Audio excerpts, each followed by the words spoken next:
The Game vjen nga Compton, California, që është njëta e lagje që ka rritur artisti Dr. Dre, Ice Cube, së fundmi Kendrick Lamar. Por gjithashtu është dhe një lagje shumë e rrezikshme dhe kultura e rrugës është shumë dominante dhe gjithashtu mendoj që edhe në Shqipëri ne kemi një kulturë rruge,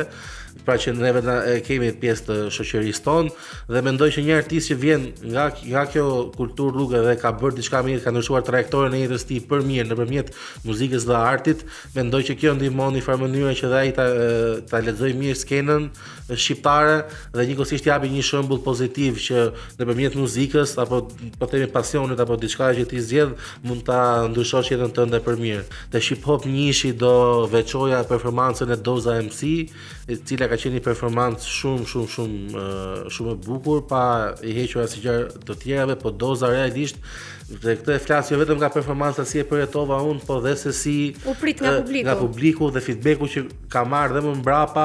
dhe edhe vetë Doza si artiste e ka thënë këtë gjë dhe domethënë e kam parë dhe vetë shumë persona të cilët nuk e njihnin më përpara janë bërë fansa të atij mas pra i ka konvertuar në fansa mas e performance. Kështu që ajo mund të them e para tek Hip Hop 2-shi ka qenë performanca e Enar, pra Bimbima dhe Ergenit, ka qenë gjithashtu dhe performanca Ledrit, i cili dhe në ato kohë promovoi dhe albumin e tij të ri Një Gotë për ty,